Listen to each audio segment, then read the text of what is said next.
They are specifically marketing to 6 to 12-year-olds. Got a 6-year-old that's been marketed to since that age. Once they become 18, it helps to answer the question, why would an 18-year-old go out and buy a gun as soon as they turn 18? Well, they had the seed planted since they were a very young child. So I want to kind of go back in time a little bit. How did we get here? The historical origins of the Second Amendment and the right to bear arms was very much steeped in anti-blackness and in racism and in slavery. One of the ways that they got people on board was this fear of, you've got a slave owner, what happens if there is an uprising? What happens if they come for me? You need a gun. And so there's this big narrative around, oh, the right to bear arms is about us protecting ourselves as individuals from the government. Getting that amendment passed was about appealing to white male fear. Appealing to the fear that your power and your money is in jeopardy. And so you need a gun to secure your privilege, your power, your wealth, your position.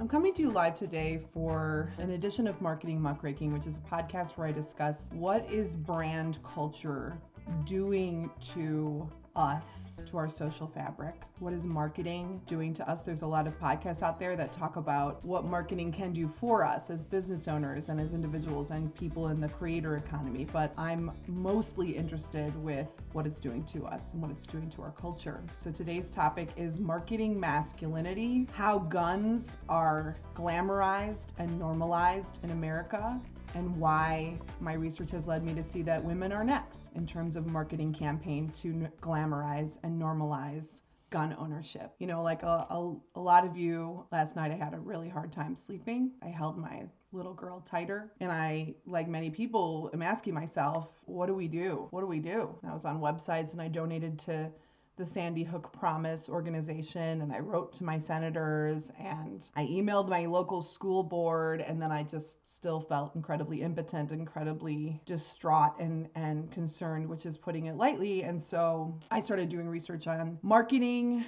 guns. How are guns marketed? Because that really is the fuel of this industry in so many ways. And my questions to myself and the questions I'm bringing today are, how did we get here? What is the history of gun culture in the United States of America and the marketing of that gun culture specifically? Why are so many young men turning 18 and going to buy a gun? And when we ask ourselves this question, what can we do? There is the political angle, and there also is the angle of being more critical consumers of the marketing messages that are surrounding us and being more savvy about how gun ownership is glamorized to children specifically, and how children are groomed from a young age to see guns as a normal, desirable part of their lives and their lifestyle. And that is absolutely what is going on and what has gone on historically here in America, because of course we are the country that has by far across the world, the most dramatic amount of shootings and the most dramatic amount of young people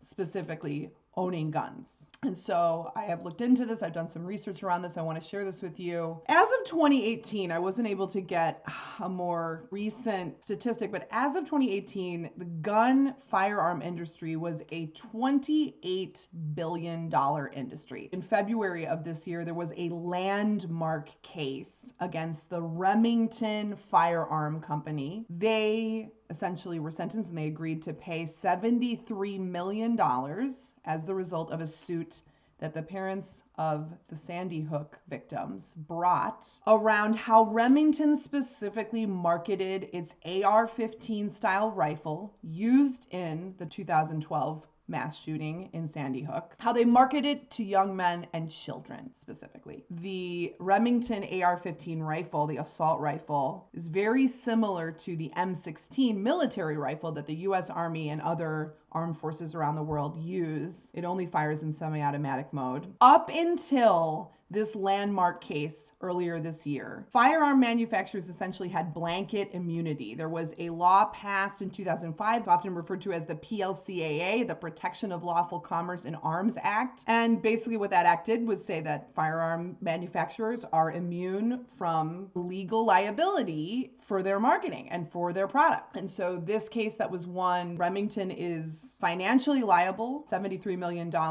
And now supposedly they have to open up their books. They have to show their notes about how they have specifically targeted children and young people with their advertising to glamorize gun ownership. Research tells us that young men who feel that their manhood is undermined are more likely to express a desire to want to own guns. And speaking of my research, I'm going to provide all of my sources at the end of this in the notes so you can kind of take a look and do your own research, because there's a lot. I read some academic research, I read some different reports that have come out, I've gone deep into the annals of advertising history to kind of see how this has evolved over time. So I will be sharing my sources because there were quite a few different sources that I consulted on this. So research shows us that young men and men in general who feel that their manhood is undermined are more likely to want to own a gun. And this makes sense because the ways that guns have been marketed, I'm actually going to pull up a screenshot here. This is one of the ads in question that Remington, which had this $73 million lawsuit in February, placed in the early to mid 2000s. And so the way that they were marketing guns at this time was as a symbol of masculinity. This particular rifle that they were advertising, they used the statement, "Consider your man card reissued." And I'm going to show you another example from this. This is an example of the man card marketing that the Remington Bushmaster gun was using to glamorize. The bearer of this card has averted complete humiliation, but just barely. Today he is a man, fully entitled to all the rights and privileges duly afforded, to belch without apology, to leave the seat up without shame, and yet the world is watching. If he doesn't fully man up and fast, this card and this man status will go the way of the metrosexual and surrender to the latte. The way is before you. Bushmaster.com. So this is the marketing campaign from Bushmaster from Remington to glamorize their guns and specifically target young men. And you can even see here,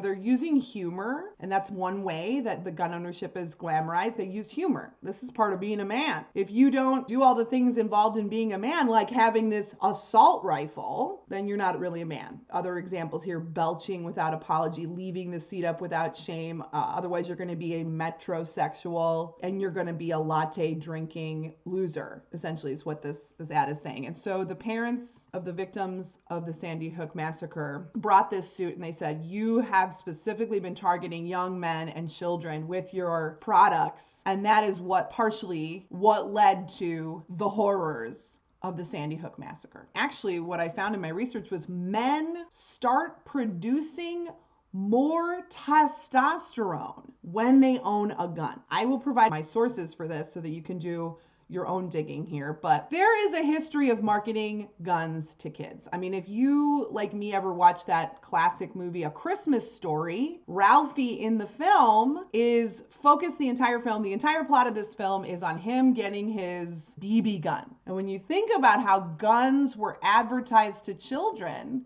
he was hearing about this on popular radio shows that were targeting children, right? Like that's what this character in the movie was getting this from, is that he saw it in the store windows and he heard about it on the radio. And they even had, lead magnets like drink your Ovaltine, and it was connected to this rifle that he wanted. And in recent years, in like the early 2000s, they started producing guns in plastic and a rainbow of colors to appeal to children. I'm going to show you a few examples here. This is an ad from this year on Easter from the Athlon Optics firearm manufacturing company, putting guns in an Easter basket. Happy Easter. Get yourself some firearm equipment. Okay. Here's an example of the Keystone. Now, you can't find this anymore because they're getting wise, and we're going to talk about this, but the Keystone Sporting Arms Company, they've got this little Davy Cricket little mascot. And I mean, if you look here at it says the Davy Cricket Beanie Baby, not for children under 3 years of age, okay? So you can't have any gun paraphernalia or fun gun merch until you're at least 3. And you've got the hat that says "My First Rifle" and a little dog tag, which we'll talk about the connections to the military and armed forces and how that's part of glamorizing guns for children in a little bit. This particular gun, the JR-15, actually came out in Illinois at the beginning of the year. You can no longer find this advertising material online because they came under extreme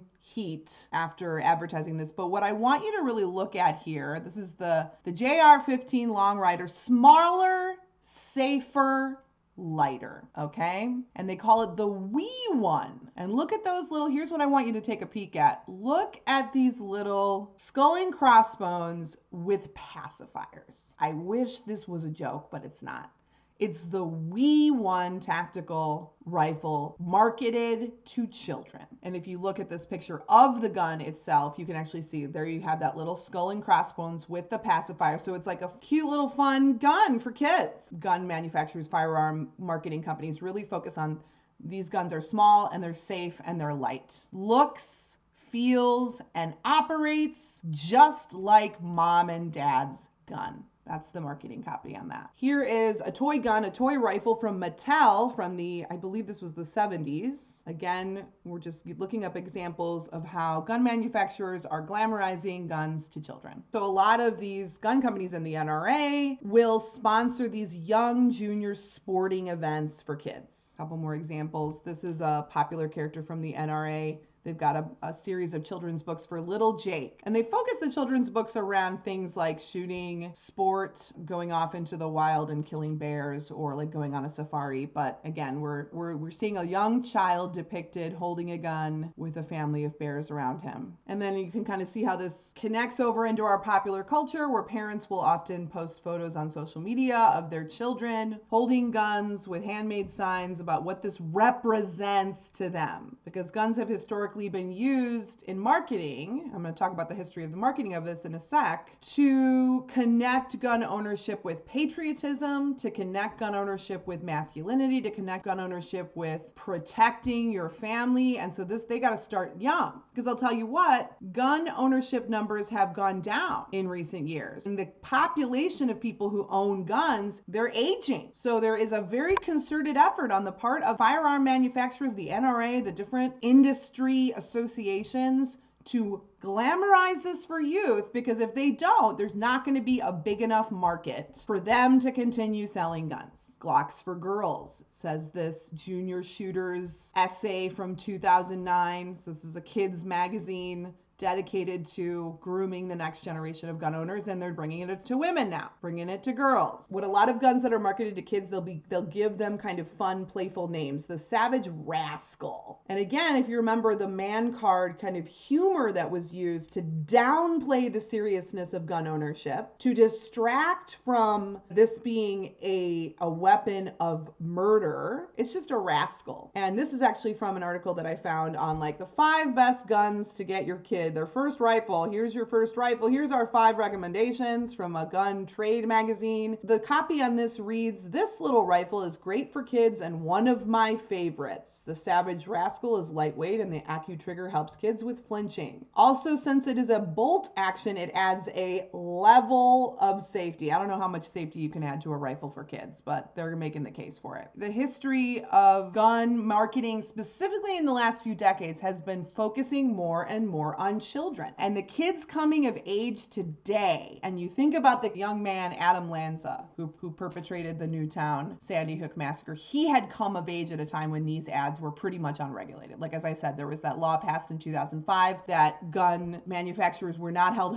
liable for what people did with guns, including, coming out of their marketing campaigns. So as household gun ownership has declined and the primary market of white men is aging up, the industry is looking to create replacement shooters, right? With the tobacco industry, they started targeting replacement smokers. How can we make smoking look cool for kids? Because soon the people who smoke the Marlboro Reds, they're going to die. And so how do we get a new market and growing up? They might not be able to buy cigarettes yet, but they will one day. And so we're going to create all these campaigns to breed a new generation of replacement smokers. And now the firearm industry has been doing the same thing for replacement shooters. They're integrating plastic into the design to make guns seem less scary. In an article on the NRA family website from, I think it was like 2005-ish, the copy reads, "A tiny gun intended for the very youngest shooters. We're targeting the 6 to 12-year-old range." This was actually a spokesman for the Thompson Center Hot Shot rifles, speaking about how they are specifically marketing to 6 to 12-year-olds. So you've got a 6-year-old that's been marketed to since that age range, basically. Once they become 18, it kind of helps to answer the question, why would an 18-year-old go out and buy a gun as soon as they turn 18? Well, they have had the seed planted since they were a very young child. So I want to kind of go back in time a little bit. How did we get here? In the United States of America, there is a narrative that gun ownership has always been popular because of the Second Amendment, and that is baked into the fabric of the nation. In 1791, Congress ratified the Bill of Rights and the Second Amendment. And from 1791 into 1934, there was very little regulation. It was pretty restricted in the very early days of like colonizing the United States of America. Gun ownership was restricted to white men who had fully agreed to all of the terms of the Revolutionary War. When the Revolutionary War was going on, if you signed on and said, yes, I agree to the terms of the revolution, you actually were mandated to buy a gun and own a gun. You had to. But then between 1791, when Congress ratified the Bill of Rights and the Second Amendment and the right to bear arms, up until 1934, which was the first major gun control act passed, there was very little regulation around gun ownership. But at the very same time, very few people owned guns. Up until the Industrial Revolution, guns were extremely expensive. They had to be custom made for you. It wasn't until the Civil War and the Industrial Revolution when factories were able to start mass producing guns. So here's what happened there. We got the Civil War kind of coinciding with all of these new factories and these ways of mass producing guns. Coming off of the Civil War, now all these factories have a surplus. And they're like, how do we offload this? This is really the story of modern capitalism and modern buying culture in general. Was Industrial Revolution comes, all these people are quick to rush to get part of like this new gold rush of I'm going to own a factory and I'm going to make stuff really cheap. And then there's the question of how the heck am I going to get people to buy it? Because we were not a buying culture historically, right? People didn't have a lot of excess money.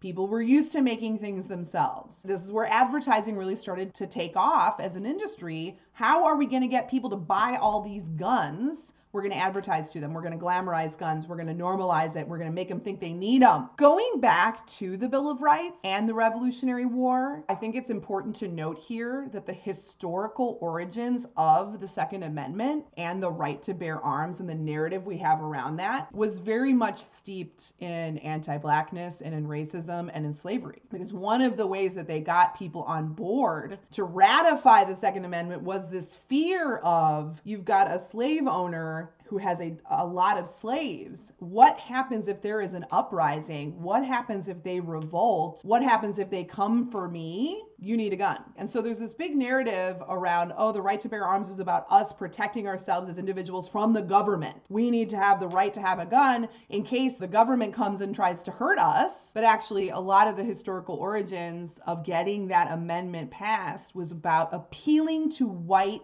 male fear. Appealing to the fear that your power and your money is in jeopardy. And so you need a gun to secure your privilege, your power, your wealth, your position, specifically against slaves. In the late 1700s, the early 1800s, Eli Whitney, who's famous for the cotton gin, Eli Whitney also created a system to produce interchangeable rifle parts. Eli Whitney, who was such a big part of the Industrial Revolution, also was a big part of the mass production of guns. Colt, if you know the Colt gun manufacturing company, one of its most famous advertising slogans was, "God created man, Sam Colt made them equal," which became like a really legendary term to gun lovers. But the truth is, ordinary Americans, the civilian market, most people didn't have guns. Not until around like the 1840s. This is when guns start becoming highly advertised. And then you've got the Civil War. And after the Civil War, we've got this big surplus of guns. So what did manufacturers do? They created advertising campaigns. And they tied gun ownership with masculinity. And from the early origins of gun marketing, guns were marketed to men who were afraid that their masculinity was being threatened, that their power was being threatened, that their money was being threatened. So the connection between gun ownership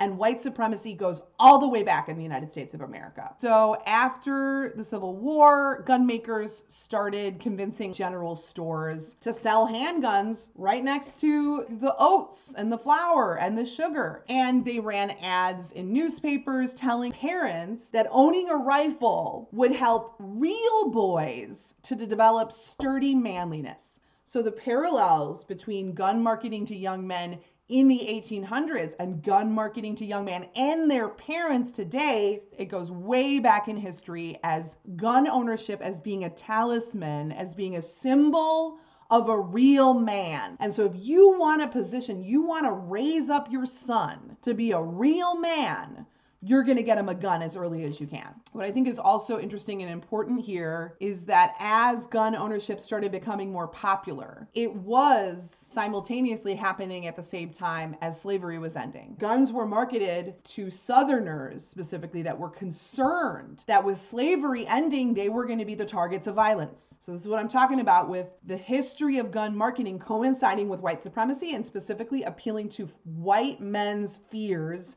that their power and privilege, position, and wealth was going to be usurped. And so we've got the history of gun ownership connected to white men being afraid that they were going to be the targets of violence after slavery ended, which I kind of think is a rational fear to have. I mean, come on. So what's interesting as well is that there's this kind of narrative, there's this kind of mythology that's created around the wild, wild west and the frontier and the guns being associated with like Annie Oakley and Buffalo Bill of the Wild West and cowboys and Indians and that kind of mythology. But actually what's interesting is in a lot of frontier towns, like the towns that are depicted in these old Wild West movies and tales and fables, having guns was actually the most restricted in those areas of the country. So this is a myth. The concept of the Wild Wild West, the concept of cowboys, out shooting enemies on the range was mostly a marketing myth, really heavily tied to the whole narrative of America being a place of manifest destiny, where you as an individual can go out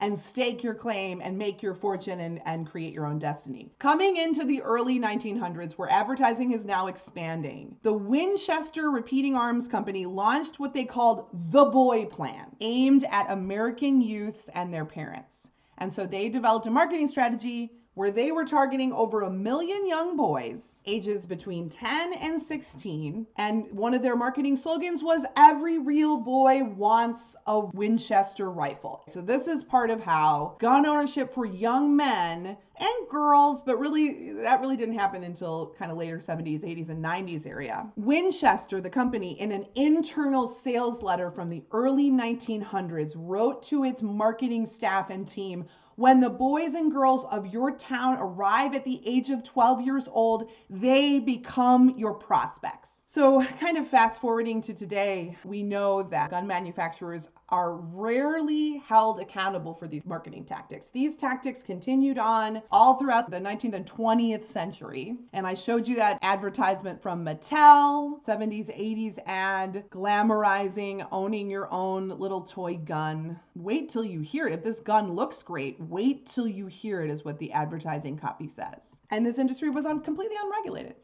unregulated. There was nobody was taken to task for what glamorizing gun ownership for children was going to do. And here we are living in the fruits of this.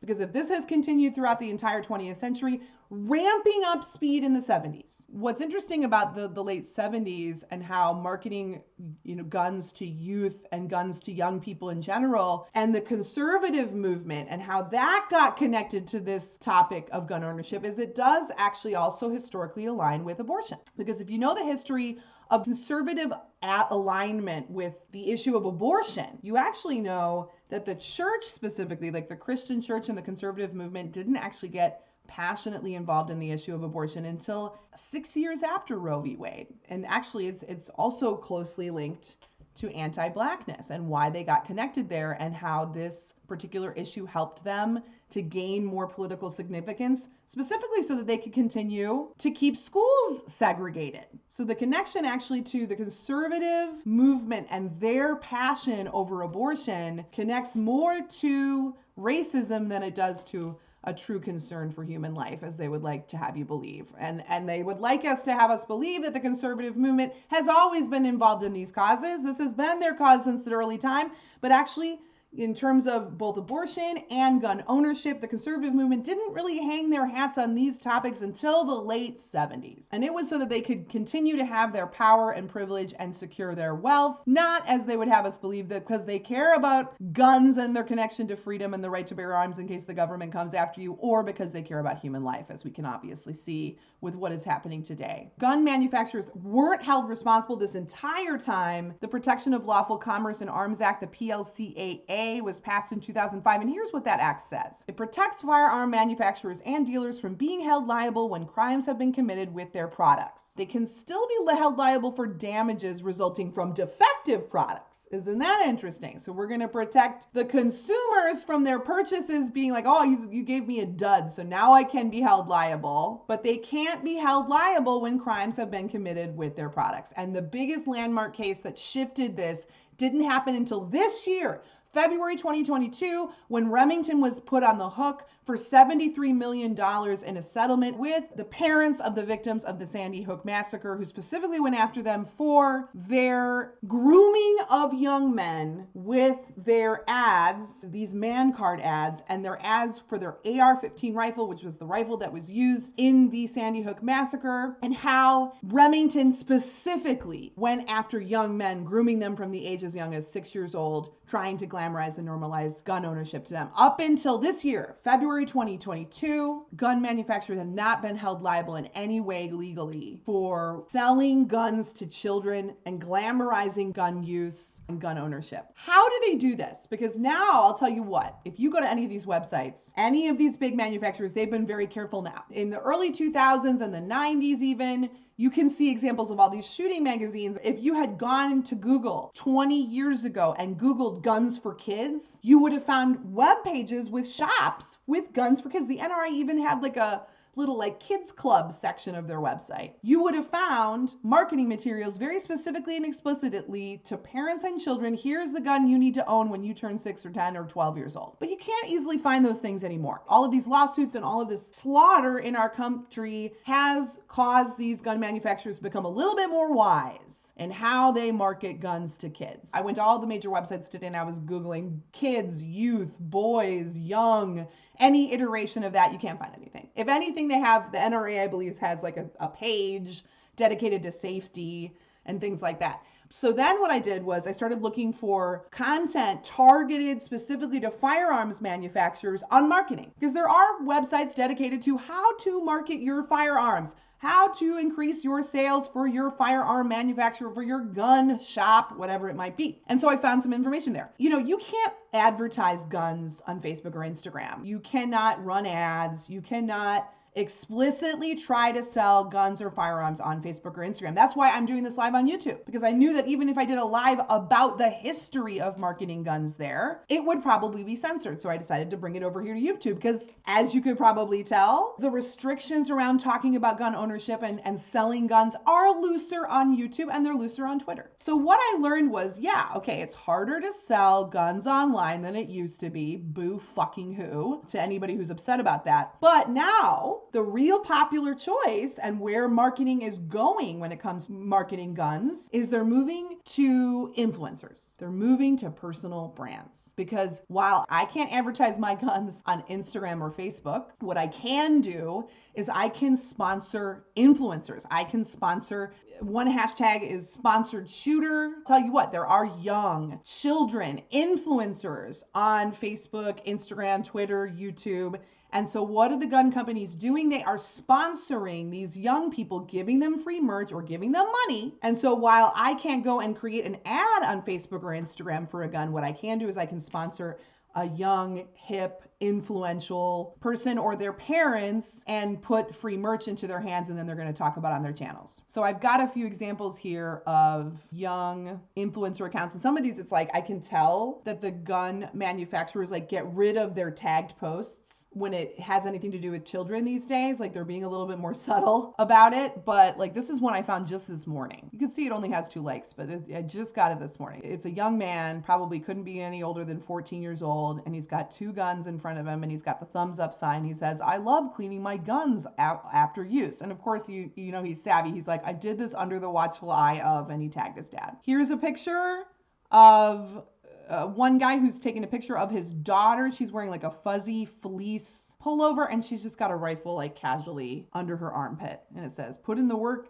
in this morning, Lily getting her rifle dialed in at 50 I don't even know what that is, because I don't know anything about guns. Here we have this is a kid who does have sponsorships. So he's in the shooting sport, because that's one of the ways that gun manufacturers, the NRA, and all of these different industry associations are targeting youth, is they're specifically targeting sport shooters. So how is gun ownership and how is our guns being glamorized and normalized in America right now? Well, they're being depicted, it's being depicted as a sport.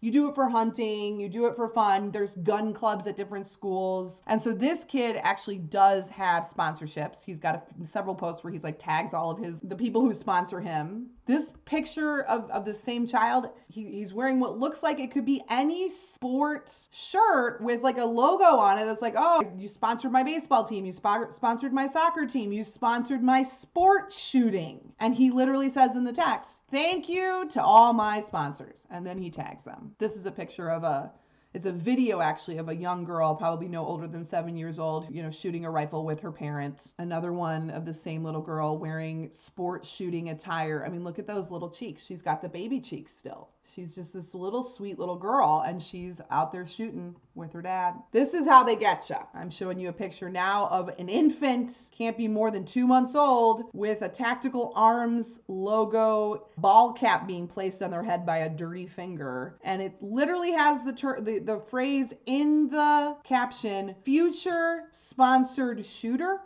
Because that's where this is going now. In the age of influencers, in the age of the creator economy, in the age of the personal brand, young people who are involved in sports shooting, and their parents, of course, the holy grail is that you get sponsored by a firearms manufacturer who's going to pay you to glamorize guns. And so we're doing it as young as newborns. This is just another picture of this. This is a young kid, probably maybe 13 or 14 years old, sporting a rifle and, his sporting team. And then he thanks his sponsors. "Thank you, Tactical Solutions." And he names all these other gun companies. "Thank you to my sponsors who sponsor my sport shooting." And the final one that I'm going to show you, this is a Mother's Day post from Vortex Optics. And it's got a picture of a mom and a little girl holding a rifle. They're out like in the wilderness. And it says, "To all the moms beside us in every adventure, Happy Mother's Day." So we've got a Happy Mother's Day ad that this is now where we're going to see the crossover into women and mothers specifically. I found this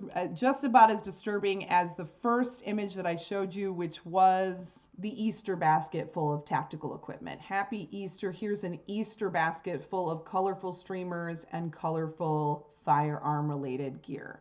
Happy Easter. Happy Mother's Day.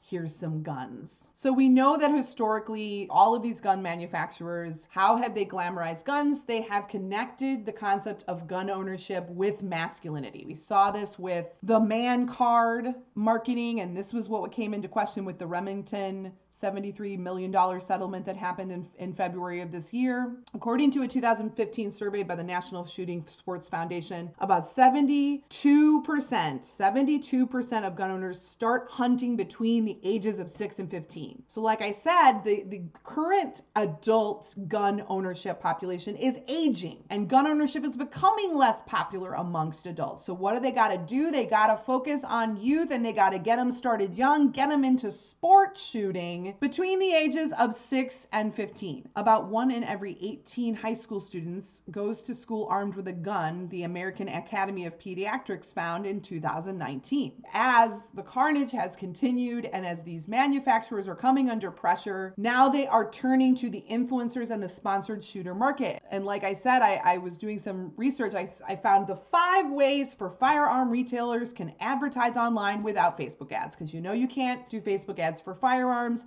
Number 3 was influencer marketing. And so they say, okay, you can't use Facebook anymore. Here's a direct quote. That's okay. Thanks largely to Instagram, it's now easier than ever for lesser known individuals to build a niche yet significant audience and become influencers in their own right. Micro and nano influencers are extremely cost effective and open up influencer marketing opportunities for shooting sport brands of all sizes. Another great tactic for digital marketers in the shooting sports industry is to partner with influencers to white label ads through the influencer accounts. While gun manufacturers and retailers can't directly run ads on Facebook and Instagram to sell firearms, influencers can pay to promote their content that reviews a firearms product, but that doesn't link to a website where guns and ammunition are sold. This strategy is incredibly effective, and every marketing leader in the shooting sports industry should consider it. An article, 5 ways firearm retailers can advertise online without Facebook ads. A lot of people talk about the NRA, but fewer people are talking about the NSSF. NSSF is the National Shooting Sports Foundation, and they invest more in lobbying around guns than the NRA. So a lot of people want to focus on the NRA, but it's the NSSF that's really spending the big bucks, and they are the National Shooting Sports Foundation. And this is a trade association for all of the different gun manufacturers who are involved in shooting sports. And shooting sports are either target practice and things like that, or hunting. And as we know, most gun owners start by hunting from the age of 6 years old. These organizations, they sponsor gun clubs in schools. They even sponsor things like the ROTC, because, you know, the ROTC was essentially grooming young people in high school and college to join the armed forces. They've got gun clubs and they've got their youth programs in high schools. And yes, you do get issued a weapon when you're doing this. When you're in high school, you get issued what is called a rubber rifle. It's a replica rifle, but then when you get older and you're in college or you're actually joining the army, then you get your real weapon. So this connection to the armed forces and to the military and to law enforcement is also one of the strategies. It's one of the tactics for glamorizing and normalizing gun ownership, because what they're doing is a lot of the ads, a lot of the graphics will show guns next to what looks like the kind of camo gear that you would get if you were in the army. You've got this kind of close link. People are being sold guns as a form of patriotism, as a form of, like, if you want to be like a big army military guy who's so masculine and strong and fighting for freedom, you need to own a gun. So the connection between a gun being for the military or the gun being what law enforcement use is being used as a marketing message to make it seem like I'm a big, strong guy who believes in freedom and protecting my family, and I believe in masculinity and protecting my rights and standing up for all of these things, so I'm going to own a gun. The connection with gun clubs, the connection with the ROTC, that's very on purpose, because this is the same messaging that's like, if you believe in America, you believe in guns. If you believe in freedom, you believe in guns. One of the ways that they've been able to continue to market to children and parents and make this feel safe is that they do have this huge emphasis on safety. Like the NRA will say the only messaging we do now to children is about gun safety, because you don't want to have kids who are really excited about guns but don't know how to use them. But we actually know that even through gun safety programs, simply exposing children to guns at all, whether it's in a class where they learn about how to handle a gun safely or not, is making gun ownership more attractive to them at a young age. It is reducing the seriousness around what guns are for and creating this false veneer of safety. There's no safety when guns and children are involved. That's a lie. There's a huge emphasis on safety, and that is one of the ways that especially guns are marketed to mothers. Here's the next frontier. Historically, we know that guns have been marketed to boys specifically and young men as a talisman, a symbol of masculinity. And now we're seeing in this country all of these school shootings, all of these massacres are perpetuated by young men. So we know we got an issue with young men conflating gun ownership and violence with their own masculinity. And we know that the history of gun ownership going back in time to the very beginning of the United States of America, guns were marketed to white men who had a sense of fear that their power and privilege was being threatened. Guns were marketed to white men who were slave owners. Protect yourself against a slave revolt. Guns were marketed to white men following the ending of slavery, the abolition of slavery. Protect yourself against angry former slaves that could come back to your plantation and kill you. You need a gun. And now, look at the parallels between that and today, and between Kyle Rittenhouse going to a Black Lives Matter protest and thinking he's going there to what? Protect his white masculinity. So we know that this has continued, but this is beyond reaching a fever pitch, right? We are in crisis. And so the manufacturers are becoming more creative. And so now they know, like, if we are going to continue to seed, if we are going to continue to fuel an industry, a market of people hungry for buying more guns, then we're going to have to make sure that their mothers are on board. We're going to have to make sure the women are on board. And so there is a marked shift now. Like I showed you the example of the Mother's Day advertisement. Happy Mother's Day to all the moms beside us in every adventure. So glamorizing gun ownership with women. You saw the example of the ad Glocks for girls. One of the shifts that's happening, especially around social media and influencer marketing, and this also again ties back to the issue of abortion, is now there's a shift in messaging to women need to own guns, one, to protect their families. So you want to be a mama bear. You want to have the right to bear arms. You want to be a mama bear. You want to protect your kids. You got to own a gun, mom. That's one of the marketing messages. The other marketing message is, are you a young woman? Are you a woman who's afraid of sexual assault? Are you a woman who's afraid of being sexually assaulted and having an unwanted pregnancy? Well, you need to own a gun to protect yourself too. So we are going to see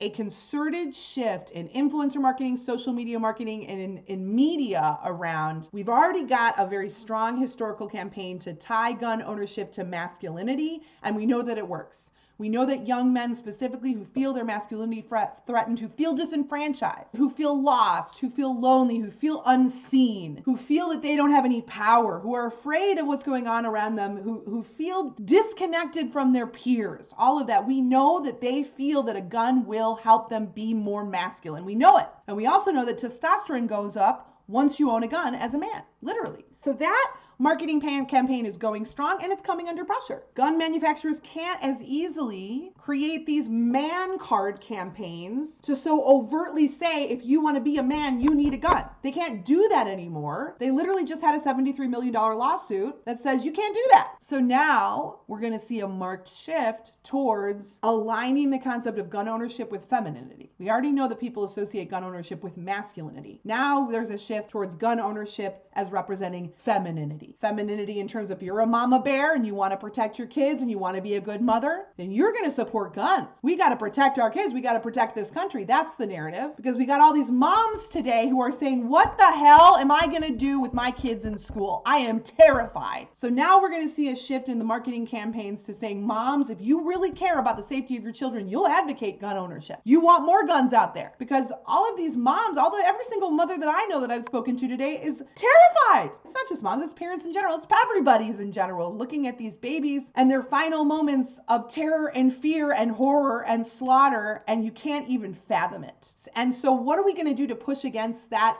very natural empathy and outrage? Now we're going to start marketing guns as connected to being a mama bear. Guns as connected to you want to protect your family, you want to protect your kids, you're going to advocate for guns, and connected to now the issue of reproductive rights. Now we're going to see guns being marketed towards, if you don't want sexual assault to happen to you ladies, then now you're going to want to arm yourself with a Glock. That's also the shift that we're seeing in marketing messaging, specifically happening through influencers, specifically happening through YouTube accounts. I read the Journal of Medical Internet Research And they had a study called Characteristics of Gun Advertisements on Social Media, Systematic Search and Content Analysis of Twitter and YouTube Posts. And I think this is important as we kind of say, how did we get here? How is it that a young man would turn 18 and go and buy a gun? That's his first order of business. What's interesting is that manufacturers themselves, the gun manufacturers themselves, typically are actually advertising handguns. But when it comes to YouTube and when it comes to influencers and when it comes to their sponsored shooters and the folks that they sponsor, those folks are typically advertising rifles. And so when we want to talk about how are assault rifles being normalized, what is happening here? It's also because on YouTube, these big YouTube accounts are often advertising rifles, right? So these are the videos that young people are watching as they're getting radicalized and they're getting normalized, and gun ownership is being glamorized, and it's being shown as the answer. If you don't feel masculine, if you don't feel strong, you need to own a gun. Also, we're seeing a huge increase, a massive increase in the appearance of women in firearm advertising, specifically targeting women to protect from sexual violence. One YouTube influencer stated the following about guns: "We have got to stay on YouTube because this is where the masses are coming. I'm telling you guys all over the place. People tell me all the time, I got on YouTube, I saw a gun video, I was like, oh, I hadn't even thought about guns in a long time. Before long, they were watching different gun videos, they went out and bought a gun, they got to concealed carry, they joined the NRA or GOA or whatever, they became Second Amendment activists. If I go to full 30, I'm just preaching to the choir." So this is a YouTube influencer who's saying, we have got to stay on YouTube. This is where the masses are coming. People are telling me, I got on YouTube, I saw a gun video, and wasn't even thinking about them, and I started watching them on YouTube, and now I'm a huge advocate. Now I'm into the NRA. Now I'm into the Second Amendment. So a lot of us are focused on the political side of this, and that is so hugely important. But we know that influencer marketing and social media marketing and YouTube marketing is so unregulated. We've got to be looking here too. And I'm saying this to all the parents who are wondering, how do I keep my kids from this type of propaganda? You got to monitor what they're watching on YouTube. This is where young people are getting radicalized. This journal article that I found, the Journal of Medical Internet Research, they created this table of what are the types of content that are being used to appeal to people and to glamorize gun ownership. Simple pictures of handguns and shotguns and rifles, yeah. But then they're being associated with things like protection. Protection is a huge theme. Hunting and recreation are huge themes. Concealed carry is a huge theme. Family is a huge theme. So guns being associated with, you've got to protect your family, kids, and like start them young, and having kids carrying and using and learning about rifles. That's a huge theme. Women empowerment is a big theme. Patriotisms and the military and police, the connection back to the Western mythology, because as you remember, as I told you, we have this mythology that there are all these gunslingers in the frontier towns of the Wild Wild West, but actually those were the parts of the United States where guns were the most restricted. So that's a narrative, that's a mythology that's been created. And so those are the kind of themes that are being used here to glamorize gun ownership. So, I made this video today because, like many people, I think I couldn't sleep, and I was like, how did we get here? And I had done the donation, and I had gone and emailed and messaged my senators, and I had called and emailed my school board, and I did all that, and I'm like, okay, I don't know what to do. I'm scared. So that's where I went and I started researching what is the history of gun culture in the United States of America, and marketing.